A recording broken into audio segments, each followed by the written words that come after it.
燕王大圣归来回朝啦！送朝阳公主出殡。朕还是心太鲁，让你们见上最后一面。你给我去死！若不是你，我怎么会痛失昭昭？他有多痛，我叫你10倍的痛！我竟然重生了，重生在皇上让我选夫婿这一天。上一世，我倾尽东去国力助远景登基，他却赐我白绫，屠我族人。重活一世，我绝不重蹈覆辙。娇娇，今天是你大喜的日子，你喜欢谁，便把这玉如意交给他。哈哈哈，对，咱们娇娇喜欢谁，朕就为你赐婚，普天同庆，谁敢不从，朕绝不轻饶。这还用选吗？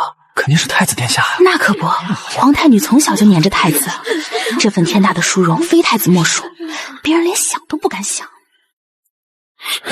我可不想娶她。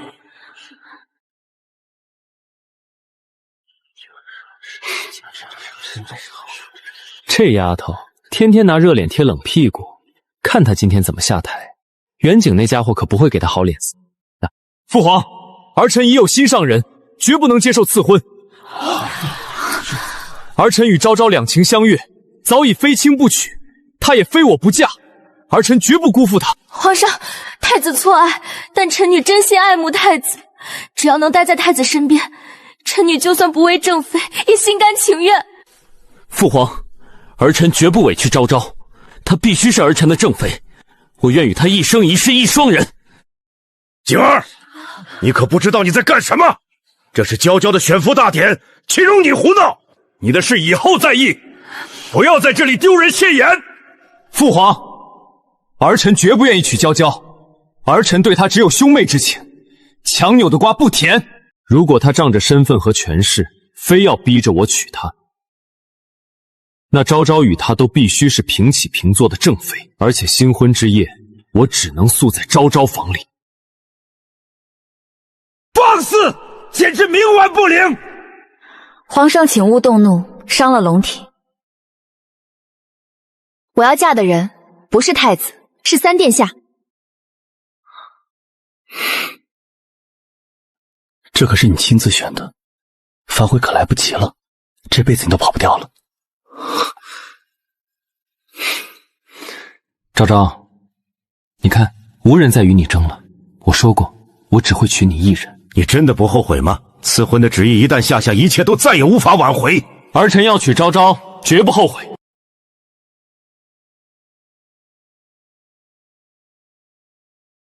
我早说过不会娶你，你今天倒还算识趣，知道给自己找个三弟当台阶下，免得当众下不来台。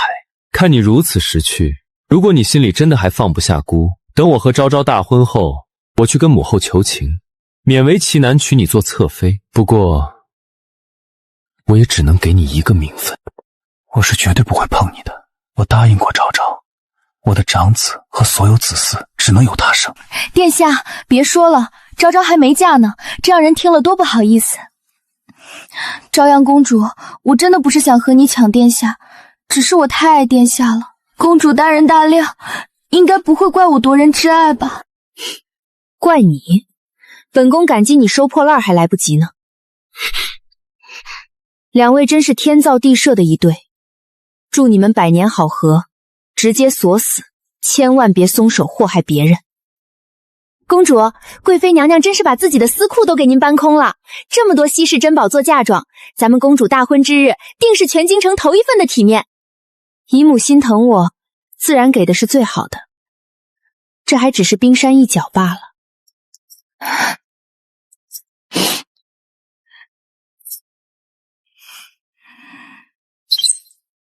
公主真是好福气啊，贵妃娘娘竟赏了您这么多贵重首饰，真是让人大开眼界。刘姐姐，我看这镯子挺衬你这清雅的气质，不如我直接送给你吧，就全当是本宫提前恭贺你当上太子妃的寒酸贺礼了。什么首饰需要你朝阳公主来送？昭昭，怎么哭了？是不是有人仗势欺人欺负你？昭昭向来高洁清雅，最不喜欢你们这些庸俗之物。这个破手镯你拿回去，别在这里脏了他的眼。你明知道母后现在不喜欢他，还故意带这么多赏赐跑到他面前大肆炫耀，你究竟安的什么心？你这般虚荣，真是让姑恶心。太子殿下好大的官威啊！这皇宫的甬道是你家开的，本宫拿自己的嫁妆走自己的路，哪成想这就伤了未来太子妃那脆弱不堪的自尊心了。昭昭作为姑唯一的正妃，就算没有任何身外之物做嫁妆，她也照样是全京城最让人羡慕的女人。姑的宠爱就是她最好的嫁妆。是啊，一个家底微薄，只能硬凑出10几台寒酸嫁妆的太子妃，确实会让全京城高门大户大开眼界，成为茶余饭后的笑柄呢。殿下，昭昭是不是给您丢脸了？昭昭不如不嫁了。胡说，姑爱的是你的人，才不在乎什么俗气的嫁妆。那本宫就不打扰二位情深似海了。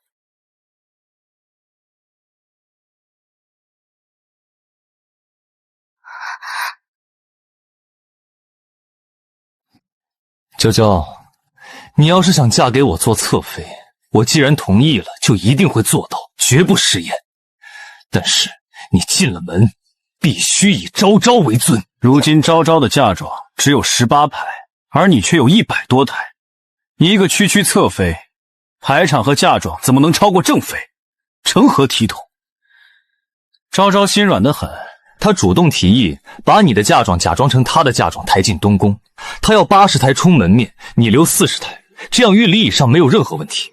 又要面子又要名声，还想不花1分钱独吞我的嫁妆装高级。殿下，这些嫁妆是我的父王和贵妃姨母为了我日后生活无忧精心准备的，恕娇娇不能给柳昭昭去充什么可笑的面子。再说了，昭昭与殿下两情相和，清高脱俗，哪里需要借这些身外俗物来装点？你强行借我的嫁妆给他，岂不是让他多心？以为你内心其实非常看不起他那7品边宝的不入流家世。你少在这里阴阳怪气，你说这么多废话，不就是不想把嫁妆借给昭昭吗？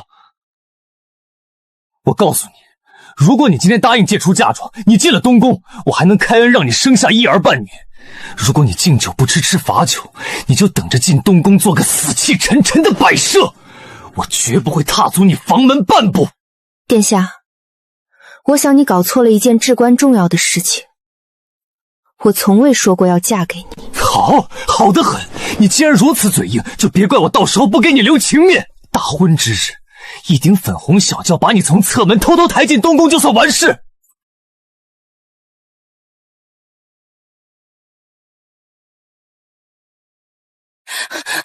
公主，这是您的嫁衣，他们刚才带人硬闯您的闺房，强行搜出来的。你们拿我的嫁衣干什么？谁给你们的胆子？关上锦盒，带去刘府。你不过是个侧妃，根本没资格穿正红。这件嫁衣尺寸刚好，我做主给昭昭大婚的时候穿。把它还给我！你胡闹也要有个限度。嫁妆你不借，这嫁衣你也不配穿。你抢来有何用？太子殿下，为何要抢我王妃的嫁衣？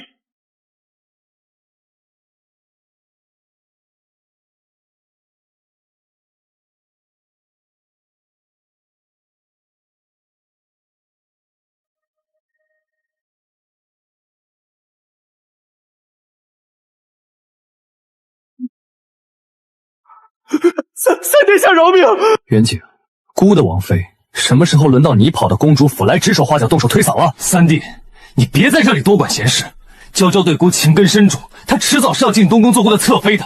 这件正红嫁衣，她一个侧室根本不配穿，姑拿去给昭昭充宫面，有何不可？侧妃，你莫不是患了失心疯，还没睡醒？娇娇是父皇亲笔赐婚的三皇子正妃，她不穿正红，难道要穿你那顶见不得光的粉红小轿的颜色？不可能，这绝对不可能！她怎么可能真的嫁给你？她不过是在欲擒故纵，故意让我生气吃醋罢了。太子殿下，别再往自己脸上贴金了。你的昭昭你当个宝，在我眼里，你们俩连我公主府的门槛都不配踏入半步。听清楚了，娇娇与我将在你迎娶柳朝昭的同日大婚，谁也别想委屈她一分一毫。到时候，姑倒要看看是你那只有18台破烂嫁妆的太子妃风光，还是孤着坐拥100台10里红妆的正卿耀眼夺目？你们这对不知廉耻的东西！娇娇，你一定会后悔的，你一定会哭着跪着求我收留你！来人，太子殿下擅闯公主府，言语疯癫，给孤乱棍打出去！放肆！孤是当朝太子，你们谁敢动孤？娇娇，你给我等着！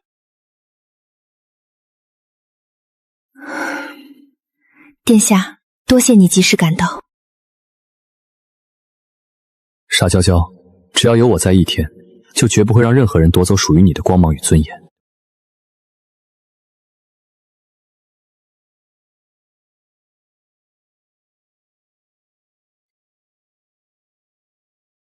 这温度，定是袁战刚才一直攥在手心捂热的。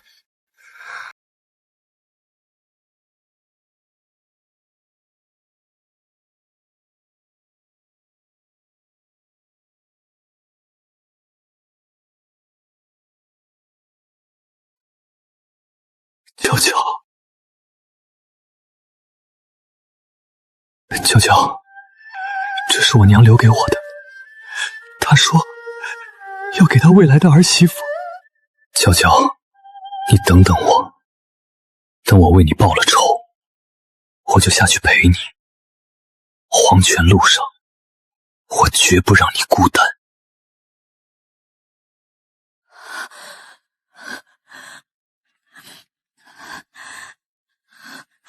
哎呦，我的好皇子妃，这是怎么了？还是哪里不舒服？大喜的日子可不兴哭啊！没什么，嬷嬷，我只是想起了一些以前的事。还好这一世我坚定地走向了你。好了，我的皇子妃，别再掉金豆子了，再哭下去，这费了半个时辰才上好的妆，可就真要花了。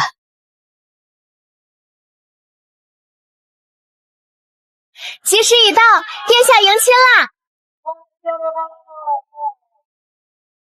娇娇别嫁给他！娇娇！太子，今日是你我大婚之日，你不去迎枪，在这里胡闹什么？让我和他说句话，他不过是赌气嫁你。袁战，你知道，他从来喜欢的人就不是你。殿下，今日是我与表哥大婚，休要耽误良辰吉时。我以前把对兄长的仰慕当成喜欢，现在我知道，我喜欢的人是三表哥。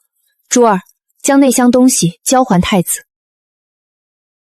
这是你以前送的旧物，尽数归还，从此两清。怎么可能？姑不过想娶昭昭，你为何要别嫁他人？难道太子妃名分这么重要？就算你不是太子妃，姑也会将你看作正妃，你何必如此？起轿！起轿！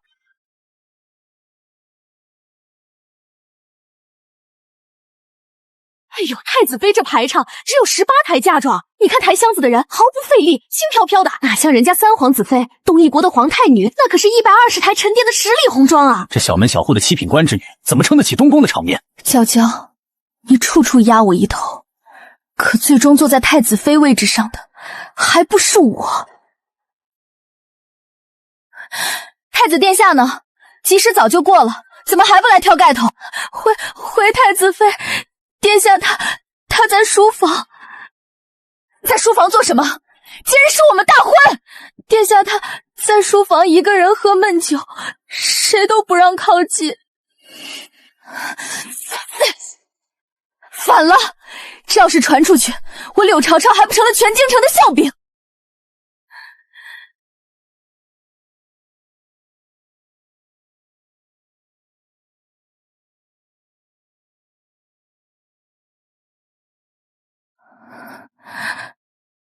殿下，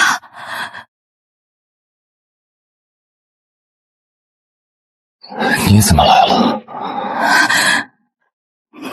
今日是我们的洞房花烛夜，我不来这里，我该去哪里？洞房花烛夜，可这些东西他全还给姑了。他从小就跟在姑身后，黄州长黄兄短的叫。姑不够晚回头一步，他便穿着正红嫁衣，坐上了原战的花轿。昭昭，你说他是不是故意的？他是不是故意气姑？殿下，你看清楚我，我才是你今日明媒正娶进东宫的太子妃。为何听到外头的变竹声，姑心里会如此烦闷？18胎嫁妆，7品官之女，全京城都在笑姑。你先回房。殿下，姑今日累了。可是今夜是我们的洞房夜。姑说了，回房。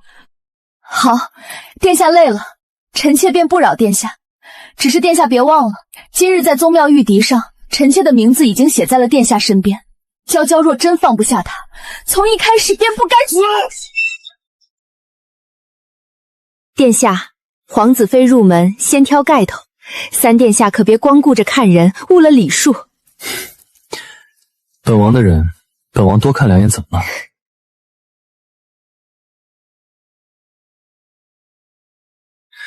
娇娇，你今天真好看，每一日都好看，今日最好看。你就会油嘴滑舌。我还会疼。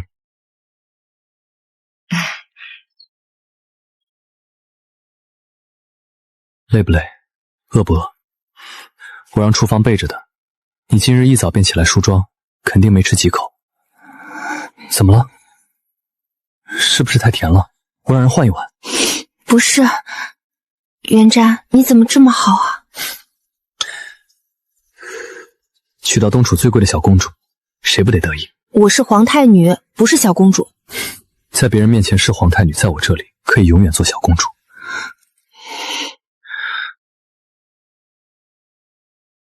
以后不许纳侧妾，不纳。不许收通房，不许别人给你送媒人。谁送我就把谁连人带盒子拥出去。我原战此生，只要娇娇一人。若为此事，新婚夜不许说不吉利的话。别怕，是东宫那边的喜炮，还在想他。你吃醋了？吃。我知道你从前喜欢他，今日他拦你花轿时，我恨不得打断他的腿。不许皱眉，元战，我不喜欢他了，不是赌气，也不是逞强，是真的不喜欢了。我现在喜欢你。听见了？元战，你放我下来，凤冠要掉了。掉了，我给你扶。娇娇，今夜你若害怕，我便只抱着你睡。我想与你做夫妻，可我更想你欢喜。我不怕。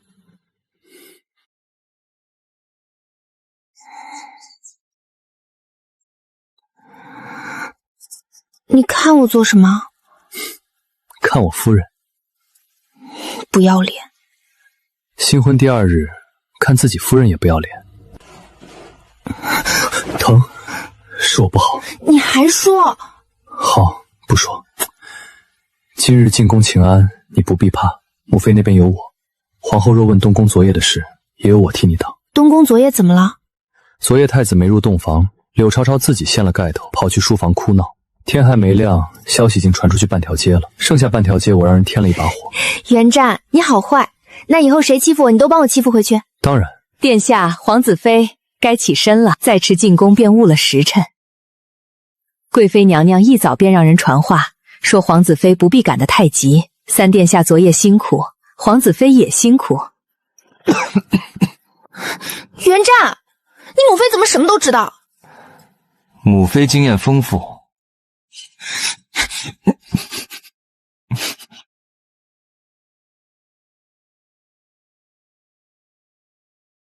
3弟妹今日来得倒早，心腹请安，自然不敢怠慢。倒是太子妃脸色不好，可是昨夜没睡好。娇娇，你何必故意刺他？皇兄这话奇怪，心腹见礼，问一句嫂嫂身体，怎么就是刺他了？元战，我和娇娇说话，你插什么嘴？她是我王妃。3殿下不必动怒，殿下也是关心公主，毕竟公主与太子殿下自幼情分深厚，一时没改过来也是有的。太子妃慎言，娇娇是本方明媒正娶的皇子妃，你一口一个他与太子情分深厚，是想毁他名声，还是想让天下人知道太子新婚第2日还惦记弟妹？元战！皇兄今日还想在宫门前闹一场，昨日兰花轿，今日兰弟妹，传出去只怕御史台的折子又要多一摞。夫君，时辰到了。好，夫人。娇娇，你当真一点旧情都不念？皇兄，他的旧情，昨日前都已经装箱还给你了。娇娇，昨夜可睡得好？三皇子待你可好？母后放心，儿臣待娇娇自然比待自己还好。你倒是不害臊。儿臣娶了心上人，为何要害臊？太子，昨夜东宫之事，朕听说了。新婚之夜，太子宿在书房，太子妃哭闹不止，传得满城风雨。你们二人是嫌皇家颜面太好看，非要撕下来给百姓议论吗？儿臣知错，臣妾知错。你身为太子妃，连洞房夜都留不住太子的心，竟还有脸闹到书房去？母后，此事是儿臣之过，与昭昭无关。你倒护着他。你既要护着她，当初便该想清楚，太子妃不是寻常女子，她的一举一动关乎东宫体面，你非要娶她，如今便好好教她。王嬷嬷，奴婢在。从今日起，你去东宫教导太子妃礼仪规矩，何时学好，何时回来。王嬷嬷进东宫哪里是教规矩，分明是折磨我。臣妾愿意。太子妃步子要稳，太子妃腰背要直，皇后娘娘面前哭哭啼啼乃大忌。入了东宫后，每日辰时起，奴婢教您站规矩。东宫以后会很热闹，想看？那我让人天天给你讲。会不会太坏？夫人想听热闹，怎么能叫坏？不过看热闹可以，别让自己生气。他要敢再招惹你，我便替你收拾。怎么收拾？轻则让御史参太子一本，重则让太子自己收拾他。太子如今心里不平，柳朝昭越想抓住他，他越会厌他。我们不必动手，只需放一面镜子。元战，你好会算计。那你怕不怕？不怕，我喜欢。喜欢我，还是喜欢我会算计？喜欢你会算计，还有一点，喜欢你。娇娇，再亲一下。元战，不许说话。他曾满心满眼都是孤，如今却对着别人笑得如此灿烂。殿下，太子妃还在等您回东宫，谁让你多嘴？他怎么能真的不要孤？太子妃，哭时不可耸肩，不可咬唇，不可含胸。您是东宫之主，不是市井怨妇。嬷嬷，我是太子妃，不是你手底下的小宫女。奉皇后娘娘懿旨，太子妃若不愿，奴婢这便回宫复命。殿下，母后也是为你好。连殿下也觉得我不好。昭昭，不要闹。从前我一哭他便慌，如今他只说不要闹。殿下，你就任由他这样羞辱我。若你昨夜不闹到满城皆知，母后也不会派嬷嬷过来。继续恋战规矩。太子妃哭到3更，王嬷嬷让人送了冰水，说哭肿了眼，明日更不能见人。太子妃气得砸了一个花瓶。母后身边出来的人自然厉害。还有一事，太子今日命人去查三皇子妃出嫁前的旧物，似乎想知道娘娘有没有留下与她相关的东西。他查这个做什么？想给自己找脸，那就让他信。你想做什么？娇娇，你出嫁前是不是还有一项没用的旧物？明日我让人送去东宫，让太子看看你从前最珍惜的东西里没有它。你好幼稚。我不喜欢他总惦记你。你要记住，我现在最珍惜的是你。那先吃点别的。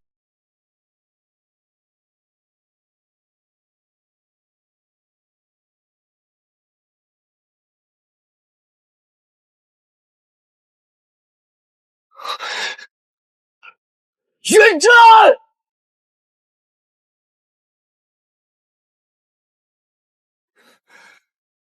皇兄，你看，这是父王给我的小印，好不好看？女孩子家拿这些做什么？东楚的东西总带着蛮气。原来他也曾满心欢喜的向顾县献宝，是顾没有接。三弟妹与三殿下感情真好，只是皇家子嗣为重，三弟妹也不能因自己得宠，便拦着三殿下纳新人。太子妃这是在教我府里的规矩。我只是作为嫂嫂关心三弟。那嫂嫂还是先关心太子皇兄吧。听说皇兄这几日都宿在书房，嫂嫂若真贤惠，不如先替皇兄挑2个知冷知热的人放在身边。元湛，你说话注意分寸。皇兄觉得刺耳，刚才太子妃说娇娇时，皇兄怎么不觉得她该注意分寸？哈哈哈哈！护表好，男人若连自己妻子都护不住，还谈什么治家治国？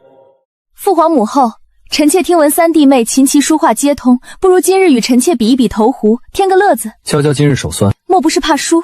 既然嫂嫂有兴致，我奉陪。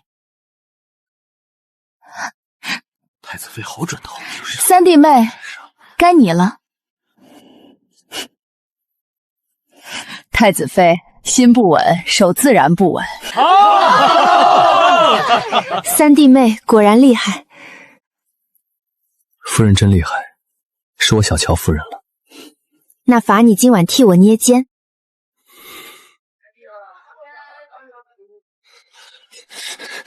娇娇，太子殿下有事。你从前投壶明明不擅长，是因为姑从前说过你这点小事都学不会，你后来偷偷练了是不是？太子殿下，当年那些小事我已经不记得了。他不记得了，他竟然不记得了。夜深了，我与夫君告退。娇娇，以后我教你骑射。那你教我。我不会不喜欢你，也不会让别人再轻贱你。元湛，过去的事真的不疼了，因为你在。那我一直在。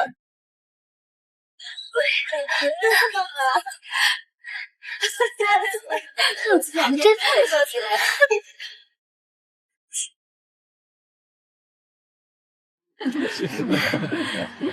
三皇子妃怎么到这么晚？是不是服侍三皇子太累了？有些时候也该找一个侧妃帮自己伺候下三皇子才是。毕竟天家的颜面，开枝散叶最重要。太子妃不是不得宠吗？说这话的意思，难道已经圆了房？别人不知道，我却清楚得很。1个月前，他给太子汤里下了东西，事后被太子痛骂，从此太子再未踏足他的房间。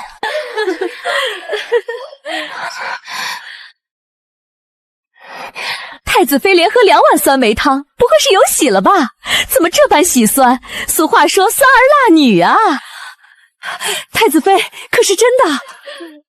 臣妾也不知，只是最近总是恶心、喜酸，阅信也迟了几日，不知是不是有喜了。快传太医！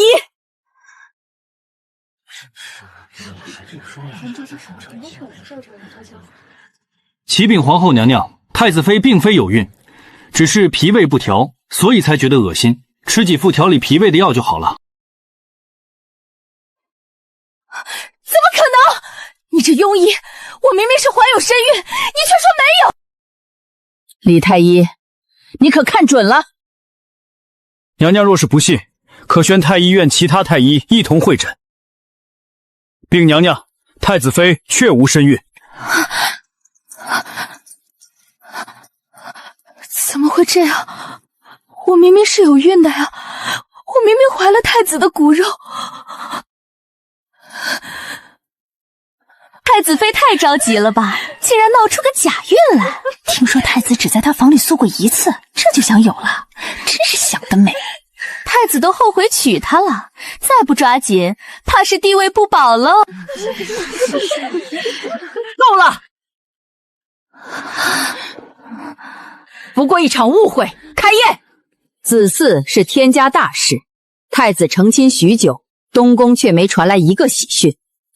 本宫看李丞相家的小姐和尚书家千金很适合给太子做侧妃，择日便迎入东宫。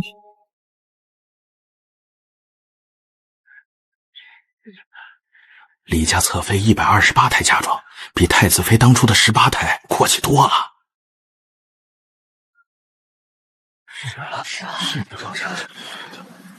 你怎么来了？我这个正妃自然要来受查。妾身见过姐姐，今日皇后娘娘吩咐一切从简，妾身怕惊扰姐姐病体。从简？你仗着势大不把我放在眼里，侧妃给正妃敬茶，难道不该跪吗？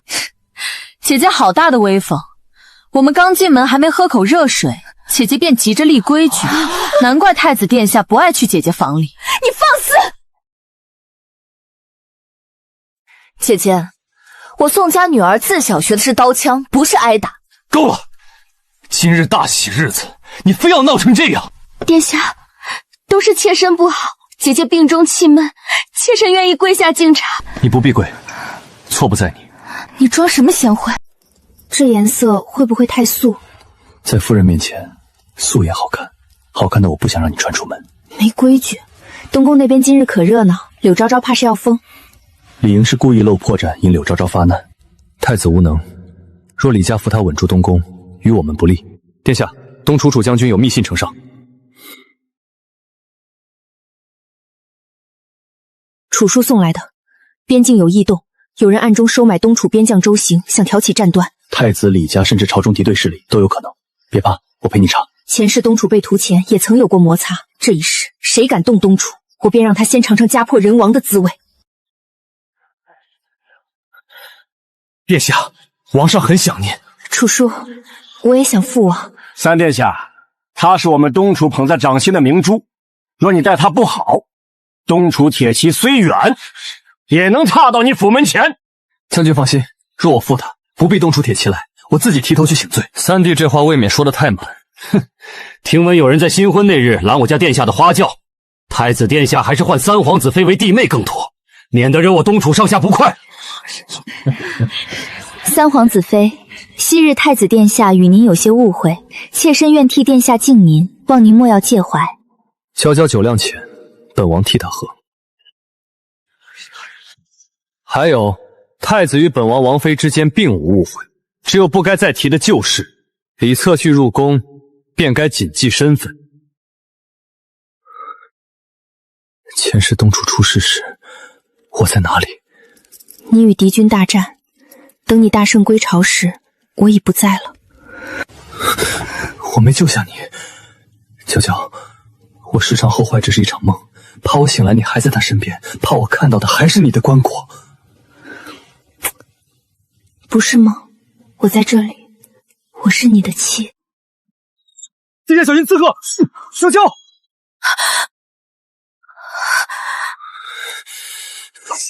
抓活的，立刻传太医！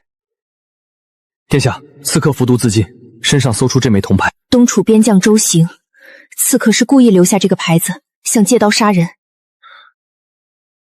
他们想表薄东楚与朝廷，敢伤你，明日我便进宫请旨，将计就计，绝不放过幕后黑手。父皇，刺客夜闯皇子府，目标直指东楚密信，儿臣怀疑有人意图挑拨朝廷与东楚关系，罪不容诛。三弟刚收到密信便遇刺，未免太巧，会不会是东楚内部自己生乱？皇兄似乎很急着把罪名推给东楚。儿臣查明，昨夜刺客所用短子出自京中万气坊，而万气坊的东家正是李家旁支。此事交由三皇子与大理寺彻查。太子，你既关心，便一同协力。在试探我，若查出李家，东宫必受牵连。殿下，李莹刚入东宫便勾结娘家行刺三皇子府，意图嫁祸东楚，这是从他院里搜出来的物证。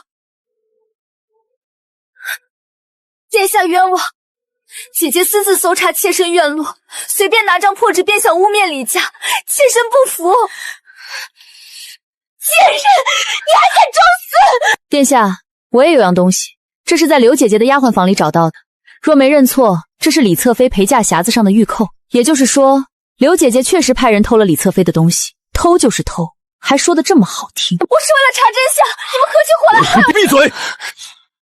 太子妃悍妒失仪，禁足1月，抄女剑100遍。李侧妃院子也查，宋侧妃协理。元景，我才是你的正妃，你偏心，你无情！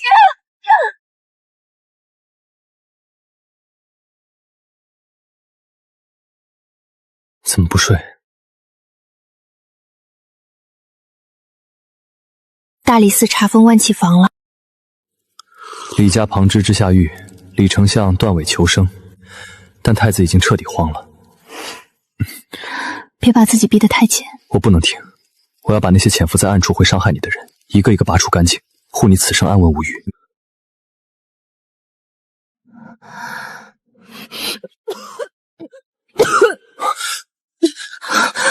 传太医，快传太医！恭喜三殿下，贺喜三皇子妃是喜脉，已有月余身孕。娇娇，我们有孩子了。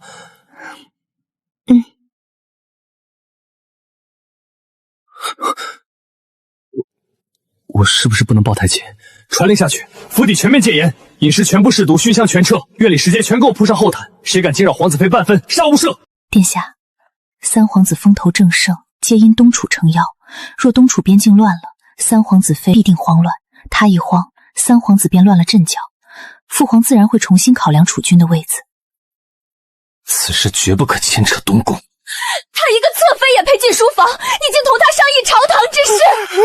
殿下，三皇子府传来大喜讯，三皇子妃有喜了。娇娇，她竟然这么快有了元赞的孩子。她有孕了，她居然有孕了！贱人，连你也敢看我的笑话啊！殿下救命啊！夫妇，立刻拖下去！禁足超女界百变，没有姑的命令，敢踏出院子半步，打断她的腿！袁景，你把所有的偏爱给了娇娇，却让我在这座牢笼里活成一个笑话，你会遭报应的！袁战，姑绝不会让你爬到姑的头上！好孩子，真是太好了，本宫总算盼到了。袁战这小子，总算做了件让本宫顺心的事。母妃，这也有我的功劳。就你话多。从今天起，你得把娇娇当眼珠子一样护着，听见没有？姨母，有您和袁战在，我什么都不怕。娇娇，你如今身子不比从前，宫里人心叵测，凡事都要多加小心，尤其是凤鸾宫那边。姨母放心，娇娇都记下了。走吧，一同去宫中家宴吧。温度可还合适？若喜欢，回府让厨房天天熬给你喝。三弟妹果真好福气，只是有孕之人最忌独占夫君，三弟妹也该贤惠些，趁早替三殿下安排几个侍妾才是正理。是我愿意被他霸着，是我不愿旁人近身，与娇娇何干？你若再拿此事刺他，便是挑拨皇室夫妻，居心不良。太子妃嫂嫂自己没生出孩子，东宫还斗成一锅粥，哪来的闲心管别人府里塞不塞女人？太子妃，家宴之上少说两句。臣妾只是好意。好了，太子妃落水了！是他，是娇娇趁无人将我推下水的。娇娇，你为何？娇娇方才一直与我寸步不离，她若能隔着10几丈空手推人，那倒真是神通广大。这就是证据，这是我落水前拼死从他腰间扯下来的。太子妃真是好歹毒的算计。娇娇今日有孕，母妃怕羊脂玉坠太重压身，入宴前早已亲自换成了轻巧的琉璃坠。柳氏，那你手里这枚玉坠到底是从何而来？还能从哪儿来？偷来的呗。皇上饶命！是太子妃逼奴婢去偏房偷三皇子妃的玉坠，说等落水后拿出来栽赃，奴婢罪该万死。殿下，你信我，是他们合伙害我。人证物证俱在，你太让姑失望了。失望是你新婚夜冷落我，是你为了权力纳了他们，你心里早就偏向娇娇了。你们男人的誓言就是个笑话。毒妇，失仪失德，陷害皇嗣，褫夺太子妃印玺，禁足东宫彻查，无诏终生不得出。元景，你今日不护我，来日定会后悔的。皇上，东楚边军夜袭我中原粮仓，证据确凿。三皇子妃虽身份尊贵，但其母族反叛，三皇子府绝难脱干系，请皇上问罪。李相急什么？本王还以为你是怕证据来得太晚。三殿下此言何意？元战，父皇面前不得胡言。够了，娇娇，你说。皇上，东楚绝无反意，臣妾不空口辩解，只用证据说话。皇上，此人乃东楚边将周行，也是此次夜袭的主谋。皇上饶命！一派胡言！三皇子妃为了替东楚脱罪，竟随意攀咬朝臣。哼！李相别急，这里有周行与李家往来的密信银票凭证，每一件皆可查验。父皇，儿臣查明，李家万器坊私造兵器，与周行收到的军械同出一炉。这太子殿下似乎不意外，东楚夜袭的急报刚到，弹劾我的折子便一夜堆满御书房。若不是有人提前备好，怎会如此齐整？你怀疑姑是太子，何须用这种手段？不是怀疑，是查到了。这是李侧妃身边嬷嬷送往李家的信，上面写得清清楚楚：殿下已默许，东楚若乱，三皇子必失势。逆子！父皇，儿臣冤枉，儿臣不知他们敢构陷东楚啊！皇上，定是周行受人指使陷害李家。带上来。皇上饶命！是丞相府二爷吩咐小人送兵器，太子府也有人接应，小人全招了。完了，全完了！好一个李家，好一个东宫！传旨，李家满门下狱，李丞相罢官斩首。父皇，儿臣冤枉，儿臣与李家只是正常往来，对这件事毫不知情。哼，毫不知情？你还敢说你不知情？父皇明鉴，儿臣真的是被他们蒙骗了，求父皇看在儿臣是您亲生骨肉的份上，饶了儿臣这一次。朕给过你无数次机会，朕让你娶娇娇你不肯，朕让你远离柳氏你不听，朕让你勤勉政事，你却只知勾结外臣。你心术不正，识人不明，德不配位，不堪为国之储君。父皇，你什么意思？你先回去吧，等候发落。父皇，我要见殿下，我是丞相之女，你们敢拦我？有什么不可能？李家倒了，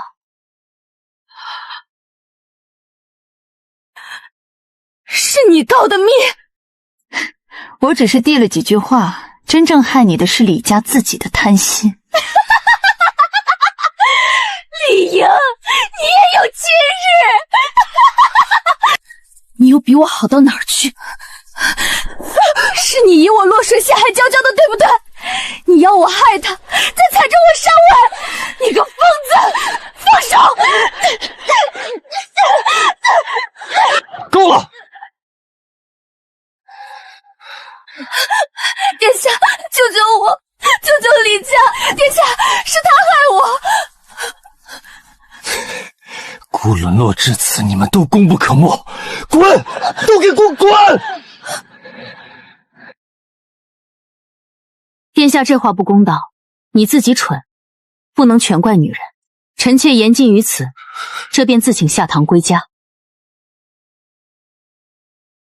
圣旨到，李家构陷东楚，意图谋反，数人李氏赐白绫。他什么都有，我只是想往上爬。传皇上口谕，太子元景德不配位，即日起废太子位，贬为庆王，迁西山别院幽禁。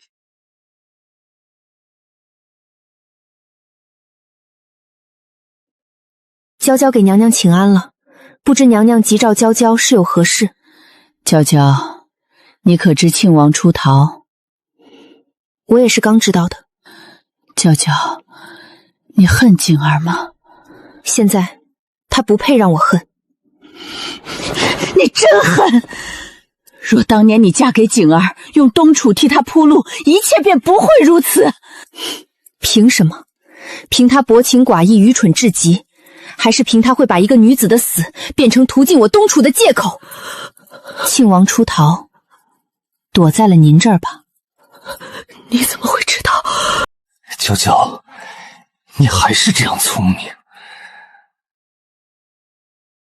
我只是想见你一面。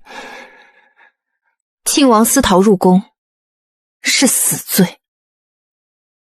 若当时你嫁给我，你选袁战，是不是因为恨我？袁景，我见过。见过什么？我见过你登基后赐我白绫，见过你派兵屠我东楚，见过我死前你高高在上的说这一切都是我应得的。不可能！我怎么会杀你？我怎么舍得杀你？所以我不嫁你。从前的娇娇早就死在你的白绫下了。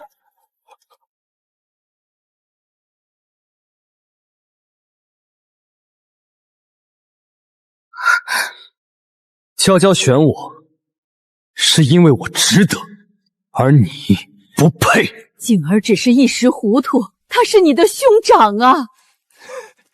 袁战，你什么都有了，皇位、东楚、娇娇全都是你的了。你曾问我会不会后悔，我现在后悔了，可是太晚了。是太晚了。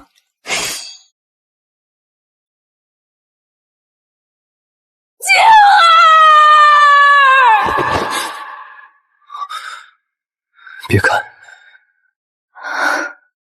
结束了。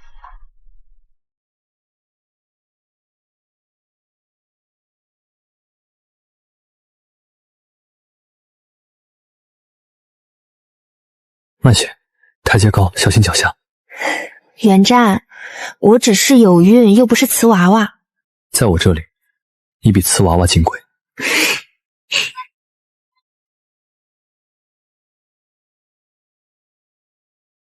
你带这么多人，是陪我逛集市，还是押送我出门？父皇说你如今是两国最贵重的人，我只是谨慎些。父皇说的。我说的。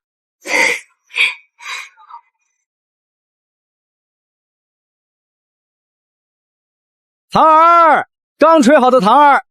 这个像兔子，给你；这个像小狐狸，也给你；这个小老虎给孩子。孩子还没出生呢，哪里吃得了糖人？那我替他先收着。你买这么多做什么？我又吃不了一摊。郎君疼夫人，夫人有福气啊！重活一世，原来最珍贵的不是赢过谁，而是有人愿意陪我把这些平凡日子一寸寸过好。怎么了？是不是太甜？我去给你买茶。你尝尝。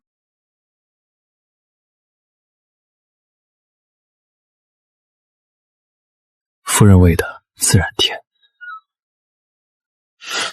大街上呢，不许胡说。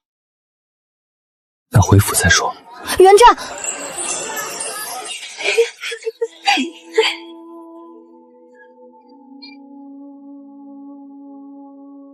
娇娇，累不累？前头有卖花灯的，我们看完便去河边歇歇。我还想吃桂花糕、蟹黄酥、莲子羹，还要看杂戏。都买，都看。那你不嫌麻烦？我盼了这么多年，才盼到能名正言顺陪你走在人间烟火里。娇娇，你想要什么，我都不嫌麻烦。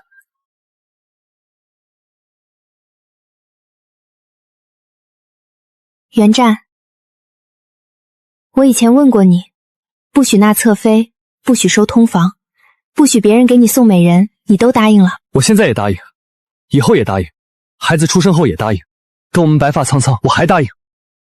那我也答应你一件事。什么？以后每年春日，你都陪我出来逛一次集市。